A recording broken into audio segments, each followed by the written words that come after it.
Welcome back to another video guys. स्वागत है आप सब लोगों का हमारे एक नए वीडियो के अंदर, जहां पर आज मैं तुम लोगों को बताने वाला हूं कि कैसे तुम किसी भी शेयर का, किसी भी कंपनी का जो है फंडामेंटल एनालिसिस कर सकते हो। तो ये हमारा थंबनेल है। इंपॉर्टेंट जो चीज़ें हैं वो मैं तुम्हें बता देता हूँ। वैल्यूएशन, पी, पीबी, ईपीएस, ये जितने भी रेशियो हैं, ये डेब्ट इक्विटी और भी बहुत सारी चीज़ें हैं, इनके बारे में हम बात करने वाले हैं बेसिक से। तो यदि आप चैनल पर नए हो तो सब्सक्राइब जरूर कर लेना। और ऐसा ही तगड़ा तगड़ा कंटेंट आपको देखने को मिलने वाला है। और साथ में एक गारंटी और दे सकता हूँ कि आपको ये वाला देखने के बाद आप चाहे ट्रेडिंग करो, इन्वेस्टमेंट करो, कुछ भी करो, आपसे उसके अंदर आपको जो है फंडामेंटल से रिलेटेड कोई भी और वीडियो देखने की जो है ज़रूरत नहीं पड़ने वाली है। स्टार्ट करते हैं इस वीडियो को। तो बेसिक्स ऑफ फंडामेंटल एनालिसिस के बारे में जानिए तो कुछ चीज़ें हैं। तो पहली तो आती है सेक्टोरियल एनालिसिस। मैं इस वीडियो को इस पर्पज़ से बना रहा हूँ ताकि यदि कोई इन्वेस्टमेंट के लिए कोई देख रहा है तो वो भी, उसका भी जो है पूरी जानकारी उसे मिल जाए। और यदि कोई ट्रेडिंग के लिए देख रहा है तो उसको भी पूरी जानकारी यहाँ से जो है मिल जाए। पहला है सेक्टोरियल एनालिसिस। सेक्टोरियल एनालिसिस में क्या होता है कि कोई भी कंपनी है वो किस सेक्टर में काम करती है, उसका सेक्टर क्या है। जैसे कि कोई कार बनाने की कंपनी है तो ऑटोमोबाइल कंपनी होगी। कोई मोटरसाइकिल बनाती है वो ऑटोमोबाइल में आ गई, कोई मोबाइल बनाती है वो आईटी के अंदर आ गई। इस तरीके से जो है अभी बात करते हैं सेक्टर का। हमें पता चल गया सेक्टर के बाद में भी हमें कुछ चीज़ें जाननी होती है कि वो जो सेक्टर है वो इनिशियल स्टेज के अंदर है। जैसे कि अभी एआई आया है, वो इनिशियल के अंदर है। कुछ ऐसे हैं ग्रोथ के अंदर, जैसे ईवी है, ईवी वाला ग्रोथ के अंदर है अभी।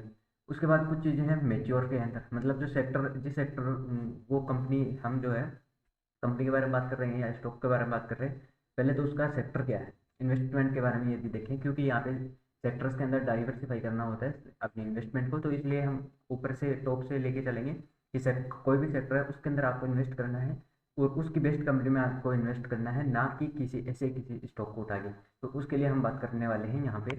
तो सबसे पहले आपको सेक्टर फाइंड करना है जिस भी सेक्टर के अंदर आपको इन्वेस्टमेंट करनी है। उसके बाद आपको ये फाइंड करना है कि वो जो सेक्टर जिसके अंदर आप इन्वेस्टमेंट करने वाले हो या फिर जिसके अंदर आप ट्रेड करने वाले हो वो कौन सा है। इन्वेस्टमेंट कर रहे हो तो इन सब चीज़ों की आपको जरूरत पड़ेगी। यदि ट्रेडिंग कर रहे हो तो आपको जो है इनकी ज़रूरत नहीं पड़ेगी। बट यदि आप देख लोगे तो जो है आपकी ट्रेडिंग में और भी ज़्यादा हेल्प हो जाएगी। तो बात करते हैं सेक्टोरियल के अंदर। आपको जो है सेक्टर का पता लगाना होगा, वो इनिशियल स्टेज में है, ग्रोथ स्टेज में है, मेच्योर हो चुका है, डाउनफॉल स्टेज में है या फिर रिवाइवल स्टेज में है। इनिशियल की मैंने बता दी कि एआई है, जैसे वो इनिशियल स्टेज में अभी जो है स्टार्ट ही हुआ है। ग्रोथ के अंदर ईवी, ईवी आया बहुत दिन हो गए, अभी ग्रोथ के अंदर चल रहा है। मेच्योर की यदि मैं बात करूँ, जैसे ये पेट्रोल डीजल वाले थे, ये अभी मेच्योर हो चुके हैं, खूब बड़ी इनकी इंडस्ट्री हो चुकी है। डाउनफॉल की यदि मैं बात करूँ, कुछ कंपनी, कुछ चीज़ें ऐसी होती हैं जिनका जो है एक बार तो वो टेक्नोलॉजी काम में आती है, बट टाइम के साथ साथ, जैसे अभी डीजल और पेट्रोल का जो है पोल्यूशन का सबसे बड़ा इशू है, तो धीरे धीरे ये जो है डाउनफॉल में जाने वाली है। इस तरीके से आपका जिस सेक्टर में आप जा रहे हो उस सेक्टर का भी आपको पता लगाना पड़ेगा कि वो सेक्टर अभी डाउनफॉल में तो नहीं जाने लगा है। या फिर क्या होता है कि कई बार किसी चीज़ को जो है जानकारी के अभाव में जो है मार्केट गिरा देता है, और उस कारण क्या होता है, उसका वो जो सेक्टर होता है वो डाउन हो जाता है। बट बाद में जब कोई पॉजिटिव न्यूज़ आती है उसके बारे में, कोई अच्छी खबर आती है कि नहीं ये चीज़ जो है दोबारा से इम्प्लीमेंट हो सकती है, तो क्या होता है कि उससे रिलेटेड जो भी स्टॉक्स हैं या फिर वो जो सेक्टर है वो दोबारा से रिवाइव होता है। मतलब जहाँ वो डाउन हो गया था उसके बाद दोबारा से जो है वो रिवाइव हो जाता है, ये हो जाता है। उसके बाद सेकंड हमें जो चीज़ का एनालिसिस करना वो होगा बिजनेस एनालिसिस। बिजनेस एनालिसिस में क्या आता है, प्रॉफिट आता है कि कंपनी का जो है प्रॉफिट वो कैसा क्या है, किस तरीके का वो प्रॉफिट जनरेट कर रहे हैं।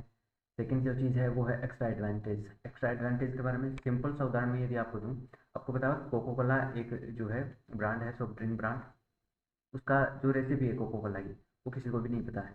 तो जब तक वो कोको कोला की जो रेसिपी है वो बाहर नहीं आ जाती, लोगों को नहीं मिल जाती, तब तक कोको कोला जैसा जो टेस्ट है वो कोई और दे नहीं सकता, वैसा फ्लेवर कोई और बना नहीं सकता। तो जब तक वो कोई बना नहीं सकता तो उसको कोको कोला को कोई कम्पीट नहीं कर सकता। ऐसे ही जिस सेक्टर के अंदर आपने फिक्स कर लिया कि ये वाला सेक्टर, मान लो आपने ऑटोमोबाइल के अंदर फिक्स कर लिया कि ऑटोमोबाइल सेक्टर के अंदर आपको जो है जाना है, इन्वेस्ट करना है। उसके बाद आपने कोई उसके अंदर सेक्टर फिक्स कर लिया। अब कंपनीज देख रहे हैं आप, कंपनीज के अंदर आपको फाइंड करना है कि ऐसी कौन सी कंपनीज है। या फिर यदि आप ऑटोमोबाइल में गए हो तो मान लियो आपने टाटा मोटर्स को जो है सेलेक्ट किया है, अभी आपको उसका प्रॉफिट देखना है, एक्स्ट्रा एडवांटेज देखना है, कौन सी ऐसी चीज़ है जो इसे बाकी कंपनियों से अलग बनाती है, स्ट्रेंथ क्या है इस चीज़ की, कौन सी ऐसी चीज़ है जो इसे और ज़्यादा बूमिंग करती है। जैसे अभी मैं बात करूँ टाटा मोटर्स की, वो ईवी के अंदर कंटिन्यूसली शिफ्ट होते जा रहे हैं। ये हो गया। महिंद्रा है, तो महिंद्रा की यदि मैं बात करूँ, जैसे एक्स्ट्रा एडवांटेज या फिर स्ट्रेंथ की बात करूँ, स्ट्रेंथ क्या है कि महिंद्रा वाले जो हैं, एक्स्ट्रा एडवांटेज तो उनका ये है कि वो जो है अपनी डीजल और पेट्रोल की जो गाड़ियाँ हैं उनको वैसा का वैसा रख रहे हैं। उनमें उनको ईवी में कन्वर्ट नहीं कर रहे। और स्ट्रेंथ क्या है उनकी, एक्स्ट्रा एडवांटेज तो ये हो गया कि ये कर रहे हैं, साथ में एक चीज़ और कर रहे हैं, क्या कर रहे हैं कि वो जो है ईवी के अंदर नए व्हीकल लॉन्च कर रहे हैं। तो ये एक्स्ट्रा एडवांटेज भी है उनका और ये स्ट्रेंथ भी हो गई उनकी, क्योंकि जिस बंदे को पेट्रोल और डीजल के अंदर इंटरेस्ट होगा वो उनको बाई कर लेगा, और जिसको जो है ईवी के अंदर जाना होगा वो उनकी एक अलग से जो कैटेगरी वो लॉन्च करने वाले हैं उसके अंदर जा सकता है। ये इनकी स्ट्रेंथ होगी। वीकनेस की बात करते हैं, इसके लिए जो है आपको वीकनेस भी जो फाइंड करनी पड़ेगी उस पर्टिकुलर स्टॉक की। जैसे कि यदि आईटी के अंदर मैं यदि स्टॉक्स की बात करूँ, जैसे मोबाइल वाले हैं, उनको जो है चिप की काफ़ी ज़्यादा जो है शॉर्टेज रहती है, सिलिकॉन चिप की। तो इस तरीके से जो आपको पर्टिकुलर जो कंपनी आपने सेलेक्ट की है सेक्टर के अंदर, उसके अंदर उस कंपनी की वीकनेस भी फाइंड करनी होगी, क्योंकि यदि कोई वीकनेस ऐसी है जो पूरी तरीके से सामने डिपेंडेबल है मार्केट पे, तो होगा क्या, जैसे सिलिकॉन चिप है, अभी यदि इसकी शॉर्टेज आ जाती है तो मोबाइल की जितनी भी कंपनियां हैं, या तो उनको प्रोडक्शन बंद करना होगा या फिर उनको प्राइस बढ़ानी पड़ेगी। तो ये जो है सबसे बड़ी वीकनेस है इन कंपनी की, सबसे बड़ी। तो आपको भी जो है इसी वीकनेस को फाइंड करना होगा, और आपको ये अवॉइड करना होगा कि वीकनेस जो है ऐसी ना हो कि जिसके कारण बहुत ज़्यादा इफेक्ट पड़े, क्योंकि मोबाइल इंडस्ट्री के अंदर, आईटी के अंदर यदि सिलिकॉन चिप की शॉर्टेज होती है तो जो है प्राइस बहुत ज़्यादा बढ़ाने पड़ते हैं, प्रोडक्शन कम हो जाता है ऑटोमेटिकली। तो इस तरीके की वीकनेस आपके सेक्टर में ना हो, वो भी आपको ध्यान में रखना होगा। अभी एक चीज़ मैं और आपको बता देता हूँ कि जैसे कोई भी सेक्टर है वो इनिशियल स्टेज के अंदर होता है, तब तो कोई ज़्यादा होता नहीं है कुछ, पर ग्रोथ स्टेज के अंदर कोई भी सेक्टर होता है उस टाइम पे सबसे ज़्यादा चैलेंज आते हैं उसके अंदर।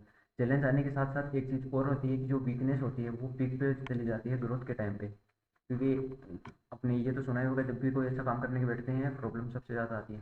तो जब भी कोई सेक्टर जो है अपनी ग्रोथ स्टेज के अंदर होता है, इनिशियल में ज़्यादा जो है दिक्कत नहीं आती, पर ग्रोथ स्टेज का में के अंदर जो भी होता है सेक्टर, उसके अंदर वीकनेस जो है बहुत ज़्यादा आपको मिलती है, तो वो भी आपको फाइंड करनी होगी। आप जिस स्टॉक में जो है इन्वेस्ट करें उसके अंदर वीकनेस जो है कम से कम हो, या फिर नहीं हो तो भी ठीक रहेगा। अपॉर्चुनिटीज़, अपॉर्चुनिटीज़ जो है मार्केट क्रिएट करता है, जैसे कि एक टाइम था जब डीजल और पेट्रोल वाली गाड़ियाँ इंट्रोड्यूस हुई थी बढ़िया वाली, उसके बाद ईवी आया। ईवी एक अपॉर्चुनिटी थी ऑटोमोबाइल इंडस्ट्रीज़ के लिए, ताकि तुम जो है इस फोर व्हीलर को जो है डीजल पेट्रोल से कन्वर्ट कर सको ईवी के अंदर। ये अपॉर्चुनिटी हुई, कुछ इस तरीके की जो चीज़ें हैं वो अपॉर्चुनिटी के अंदर आ गई। अपॉर्चुनिटीज़ होनी चाहिए मार्केट के अंदर, क्योंकि मार्केट आपको क्रिएट करके देता है, बाजार बहुत बड़ा है, ये आपको क्रिएट करके देता है अपॉर्चुनिटी नई नई। ये अभी ईवी आ रहा है तो ये आपके लिए अपॉर्चुनिटी है, मान लो कोई भी यदि कोई कंपनी है तो उसके लिए अपॉर्चुनिटी है कि वो भी अपना ईवी लॉन्च करे। थ्रेड की बात करते हैं, थ्रेड सबसे बड़ा क्या है, जैसे मैं ईवी के अंदर बात करूँ, ओला है, तो ओला के सबसे ज़्यादा इशू आते हैं, वो गर्म हो जाती है या फिर उसका सस्पेंशन दिक्कत है, ये थ्रेड वगैरह है। ये थ्रेड सिर्फ प्रोडक्ट के अंदर नहीं, कंपनी के लिए भी हो सकते हैं इस तरीके के थ्रेड, तो उनको भी जो है आपको डाइवर्सिफाई करना होगा, पता करना होगा कि वो कौन कौन से थ्रेड हैं, कौन कौन से वीकनेस है। तो इन दो चीज़ों को तो आप कम से कम लेके चलना पड़ेगा, तभी आपकी जो इन्वेस्टमेंट है वो बेस्ट हो सकती है। उसके बाद में बात करते हैं मैनेजमेंट के बारे में।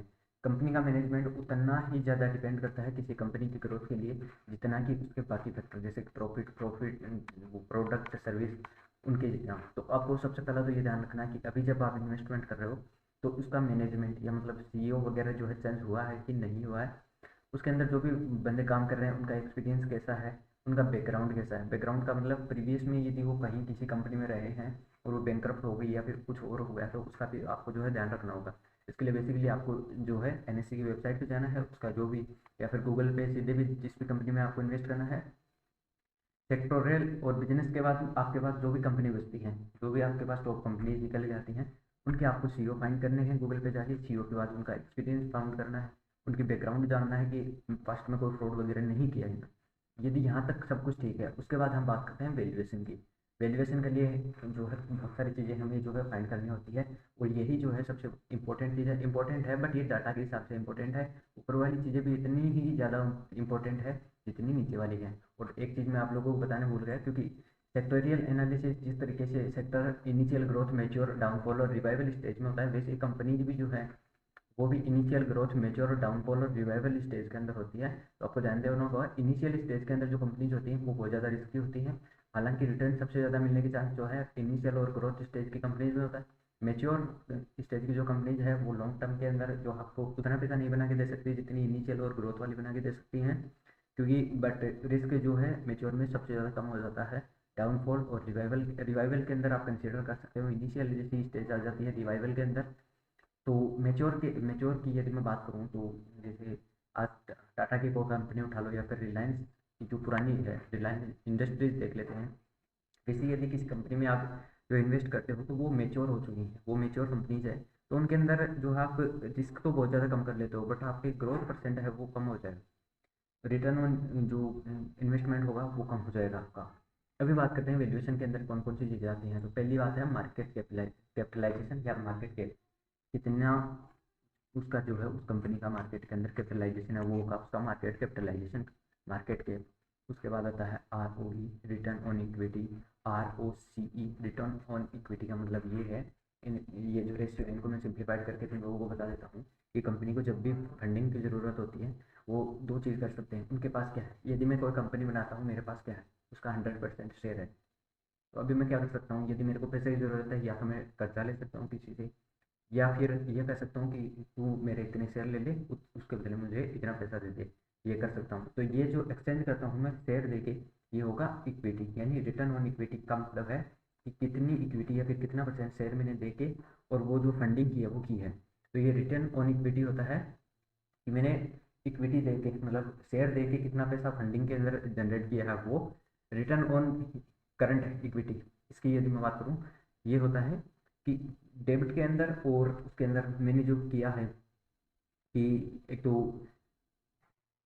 एक तो मैं इक्विटी के बेस पे जो है ये पैसा ले सकता हूँ, एक दूसरा ले सकता हूँ कर्जे पे, बट वो जो रेशियो मैं मेंटेन करके चल रहा हूँ वो कैसा चल रहा है मेरा, डेब्ट टू इक्विटी, डीटीई। डीटीई का मतलब है डेब्ट टू इक्विटी। तो जितना मैंने कर्जा लिया है और जितना मैंने इक्विटी से जो है फंडिंग किया है उन दोनों का रेशियो होगा, वो होगा अपना डेब्ट टू इक्विटी। और जनरली जिन कंपनीज के अंदर ये एक का होता है, हालांकि सेक्टर के हिसाब से ये अलग अलग हो सकता है, बट यदि जो है नॉर्मली ये एक के आसपास होता है, एक या एक के आसपास, वो कंपनी जो बेस्ट मानी जाती है।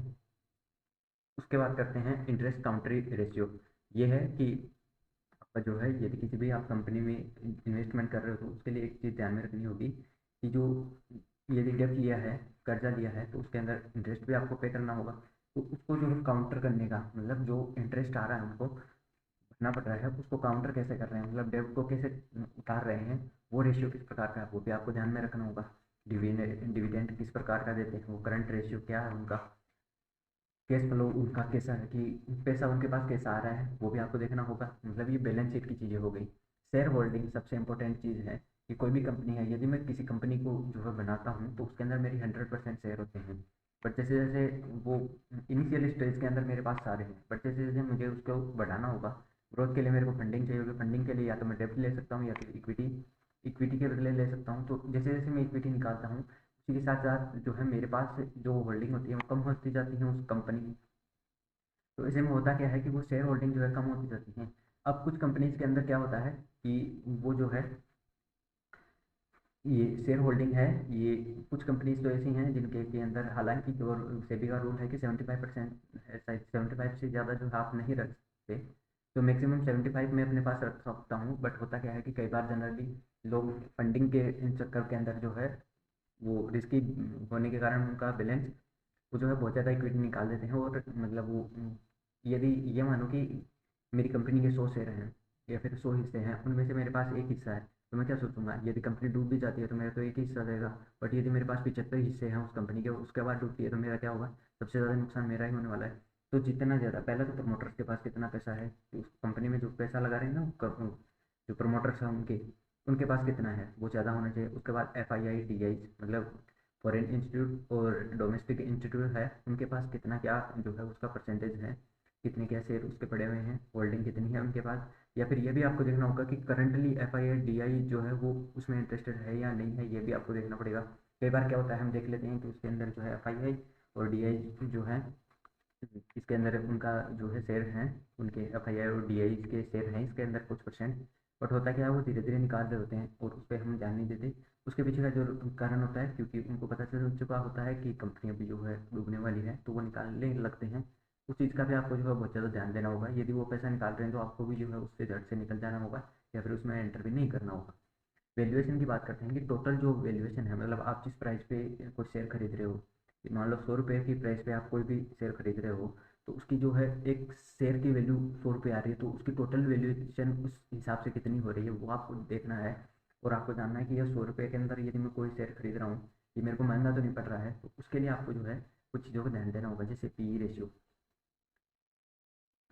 PE ratio, PB ratio, price to book ratio, या फिर प्राइस टू अर्न रेशियो, मतलब उस पर कितनी अर्निंग हो रही है, कितनी उसकी बुक वैल्यू है। ये सब चीज़ों को भी जो आपको कंसिडर करना होगा। कई बार क्या होता है कि वो प्राइस टू अर्न रेशियो जो है वो बहुत ज़्यादा होता है, बट इसके अंदर कारण क्या होता है कि कंपनी जब धीरे धीरे डाउनफॉल के अंदर जाने वाली होती है, मतलब सप्लाई तो ज़्यादा हो जाती है बट डिमांड कम होती है, तो उस टाइम पे जो है पीई रेशियो ज़्यादा होता है, तो आपको वो भी कंसिडर करना होगा। और उसी के हिसाब से यदि वैल्यूएशन आपको ठीक लगती है तभी आप जो है उसमें एंटर करें। उसके बाद जो चीज़ आती है वो है बैलेंस शीट की कुछ चीज़ें हैं, जैसे कि नेटवर्क, पिछले साल, पिछले फाइनेंशियल ईयर के अंदर इसने क्या गेन किया है। पिछले 3 साल में आप देख सकते हो, 5 साल में कि कंटिन्यूसली नेटवर्क जो है कंपनी की बढ़ रही है, नहीं बढ़ रही है, उसकी सेल्स बढ़ रही है कि नहीं बढ़ रही है। वो जो सेल्स बढ़ रही है उसके कारण जो रेवेन्यू आ रहा है, वो रेवेन्यू कितना क्या आ रहा है, उस रेवेन्यू में भी में जो है उनके एक्सपेंसेस कितने कट रहे हैं, उसके बाद जो प्रॉफिट आ रहा है वो कितना आ रहा है। उसके बाद आपको एक चीज़ और इम्पोर्टेंट है, वो है क्वार्टरली रिजल्ट्स, उनको भी जो आपको चेक करना होगा। क्वार्टरली रिजल्ट्स जो है एक साल में 4 बार जो है अनाउंस किए जाते हैं, तो उसके अंदर भी आपको ध्यान रखना होगा कि क्वार्टरली जो रिजल्ट आ रहे हैं उनके अंदर कंपनी की ग्रोथ है कि नहीं है। उसी के साथ आपको जैसे अभी लास्ट सितंबर 2023 का जो है क्वार्टरली रिजल्ट आया, उसको जो है सितंबर 2022 के क्वार्टरली रिजल्ट से जो है मैच करके देखना है, और उसमें भी आपको देखना है कि ग्रोथ है कि नहीं है। ये सब चीज़ें आपको जो है देखनी होगी। अभी बात करते हैं इन सब चीज़ों को आप देखोगे कहाँ पे, तो उसके लिए मैं ले चलता हूँ आप लोगों को गूगल पे। और यहाँ पे जो है सिंपली आपको गूगल क्रोम पे आ जाना है, और यहाँ पे आ जाना है एनएससी इंडिया की जो है वेबसाइट पे आप आ सकते हो। जैसे यहाँ पे ये मेरे को होम पेज पे मैं आ जाता हूँ। यहाँ पे जैसे ही आप एनएससी इंडिया की, एनएससी की वेबसाइट खोलते हो, कुछ इस तरीके का जो आपको दिखाई दे रहा है। यदि आप बीएससी पे करते हो तो बीएससी पे जा सकते हो, उसका मुझे जो है पता नहीं, उसके बारे में हम बता देंगे। एनएससी के लिए, एनएससी में लिस्टेड होते हैं आजकल सभी शेयर, तो एनएससी के लिए आपको एनएससी की वेबसाइट पे जाना है। यहाँ पे जिसका भी आपको देखना है उसका नाम सर्च करना है। जैसे कि सेक्टर, स्टार्टिंग से मैं आपको एग्जांपल देकर बताता हूँ। सेक्टोरियल में यदि मान लो मैंने ऑटोमोबाइल सेक्टर जो है सेलेक्ट किया है, उसके बाद उसमें भी मैंने जो है टाटा मोटर्स को सिलेक्ट किया है। मैं यहाँ पे जो है टाटा मोटर्स को जो है, ये टाटा मोटर्स लिमिटेड, इसको जो है मैं यहाँ पे सर्च कर लूँगा। जैसे ही यहाँ पे मैं इसको सर्च करता हूँ,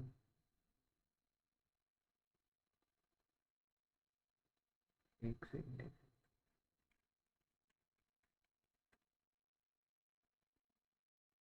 टाटा मोटर्स लिमिटेड, ये जो है इस शेयर के बारे में जितनी भी चीज़ें हैं वो मेरे पास जो है सामने आ चुकी हैं। टेक्निकल जो चीज़ें हैं उनको हम आज नहीं देखने वाले हैं, आज हम सिर्फ बात करने वाले हैं सिर्फ फंडामेंटल एनालिसिस के बारे में, तो उसी की हम बात करेंगे। तो यहाँ पे जैसे आप देखते हो ट्रेडिंग को दे रखा है, यहाँ पे वो चीज़ें हैं जो हम बाद में डिस्कस करने वाले हैं। अभी जो चीज़ें हैं इम्पोर्टेंट, उनकी यदि मैं बात करता हूँ,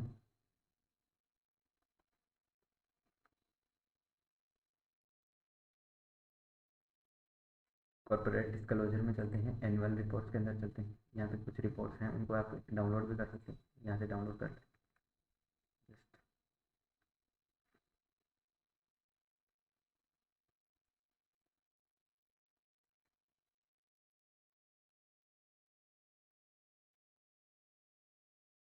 ये आ चुकी है टाटा मोटर्स की एनुअल रिपोर्ट है इसके अंदर।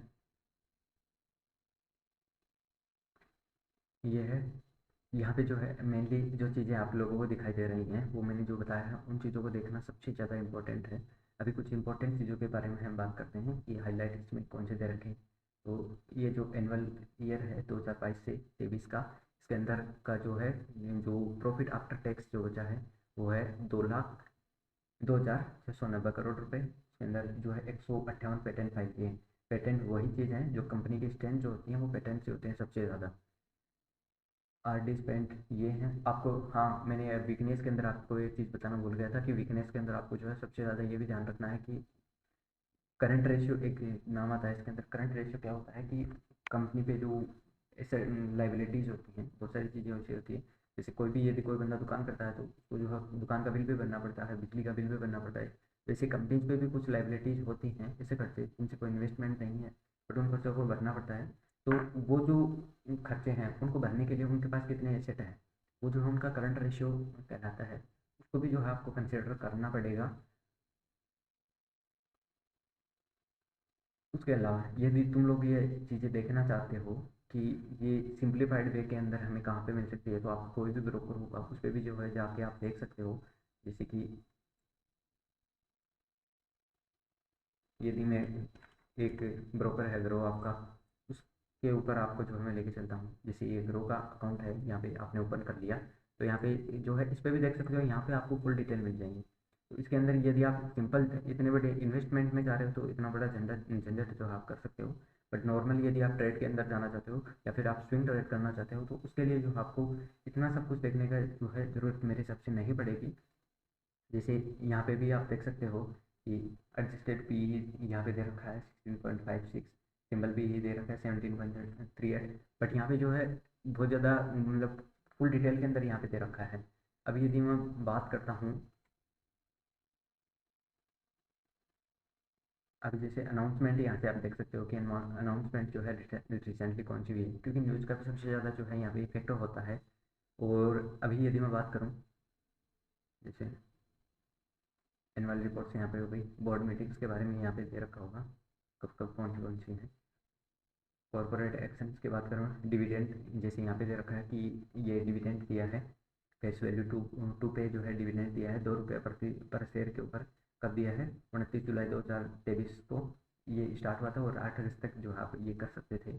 ये जो कॉर्पोरेट एक्शंस के अंदर ये आगे डिविडेंड कौन से दिए थे, एनुअल जनरल मीटिंग ये हुई थी, ये सब चीज़ें भी जो आप जान सकते हो कंपनी के बारे में। डिविडेंड जैसे 130% का यहाँ पे दिया हुआ है।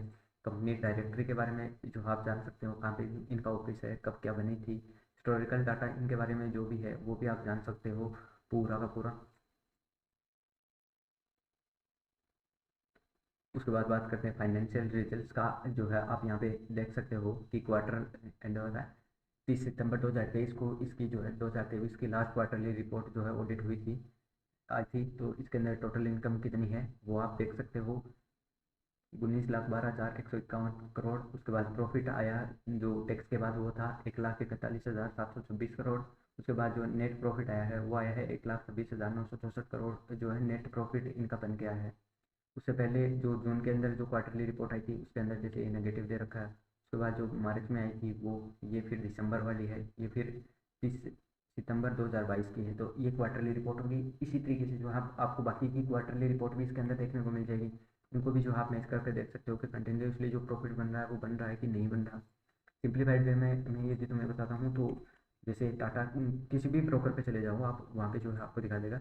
यहाँ पे जैसे मैं टाटा मोटर्स सर्च करता हूँ, टाटा मोटर्स है, तो जैसे यहाँ से थोड़ा सा मैं नीचे आऊँगा, यहाँ पे कुछ टेक्निकल्स दे रखे हैं इनके। नीचे मैं आऊँगा, यहाँ पे दिखा देगा मार्केट कैपिटलाइजेशन कितनी है, पी रेशियो कितना है, पीबी कितना है, इंडस्ट्री पी कितना है, डेब्ट टू इक्विटी क्या है, आरओई कितना है, ईपीएस कितना है, dividend, book value, face value, ये सब दे रखा होगा यहाँ पे। उसके बाद यहाँ पे रेवेन्यू दे रखा होगा, प्रॉफिट, नेटवर्थ, नेटवर्थ कंटिन्यूसली बढ़ रही है कि नहीं बढ़ रही है, यहाँ पे आप देखोगे। अच्छा, कई बार क्या होता है कि कंपनी के अंदर कुछ एक्स्ट्रा बाहर आ जाते हैं या फिर कुछ ऐसे कारण आ जाते हैं जिनके, या जैसे अभी ये ऑटोमोबाइल इंडस्ट्री जो है धीरे धीरे ईवी पे शिफ्ट हो रही है, तो उस टाइम पे जो है कुछ एक्स्ट्रा जो एक्सपेंस है, लाइबिलिटीज है, खर्चे जो हैं वो आ जाते हैं, जिस कारण क्या होता है कि एक क्वार्टरली जो रिपोर्ट आती है या फिर एक ईयरली रिपोर्ट के अंदर जो है उनका प्रॉफिट थोड़ा सा डाउन हो जाता है। तो उसको भी आपको कंसिडर करना होगा कि वो प्रॉफिट डाउन हुआ है तो क्यों हुआ है, वो भी आपको जो है ध्यान रखना होगा। यहाँ से जो आप ईयरली और क्वार्टरली रिपोर्ट को देख सकते हो, यहाँ पे प्रॉफिट की ईयरली रिपोर्ट जो है दिखा रहा है धीरे धीरे। यहाँ पे जो है 2019 में माइनस में चल रहा था और अभी कंटिन्यूसली जो है ये इसको जो है धीरे धीरे कवर करता जा रहा है। नेटवर्क की बात करूँ तो वो भी आप यहाँ से चेक कर सकते हो, रेवेन्यू कितना हो रहा है वो भी आप चेक कर सकते हो। सबसे इंपॉर्टेंट चीज़ है, कंपनी रेवेन्यू तो जनरेट कर रही है बट प्रॉफिट उसमें से कितना बन रहा है, ये भी जो है बहुत ज़्यादा इंपॉर्टेंट चीज़ है। कि कई बार कंपनी के ऊपर इतने ज़्यादा एक्सपेंस होते हैं, इतना ज़्यादा कर्ज होता है कि उसको चुकाने चुकाने के अंदर जो है प्रॉफिट जो है माइनस में जाने लगता है, तो उसको भी जो है आपको ध्यान रखना होगा, क्योंकि कंपनी जब लॉस में जाएगी तो आपका प्रॉफिट भी जो है अफेक्ट होने वाला है। उसके अलावा आप यहाँ पे देख सकते हो टाटा मोटर्स के बारे में कि उनका जो है मैनेजिंग डायरेक्टर कौन है, ये कब जो है फाउंड हुई थी, इन चीज़ों का हमें कोई मतलब नहीं है कब फाउंड हुई थी। शेयर होल्डिंग पैटर्न आप देख सकते हो सितंबर 2022 से लेके अब तक, बाकी पुराना डाटा भी आप देख सकते हो। और मोटर्स के पास कितना है, रिटेल्स के पास कितना है, फॉरेन एफआईआईज के पास कितना है, म्यूचुअल फंड्स के अंदर कितना है, डीआईज के अंदर कितना है, ये सब चीज़ें भी आपको जो है कंसिडर करनी पड़ेगी। तो ये था हमारा बेसिक जीरो से लेकर हीरो तक का फंडामेंटल एनालिसिस गाइड। और इतना मैं श्योरिटी के साथ कह सकता हूँ कि इतनी चीज सब चीज़ों के जो है आप फॉलो कर लोगे, आपका फंडामेंटल एनालिसिस बिल्कुल भी गलत नहीं होने वाला है। तो आज के लिए बस इतना ही, मिलते हैं नेक्स्ट वीडियो में, तब तक के लिए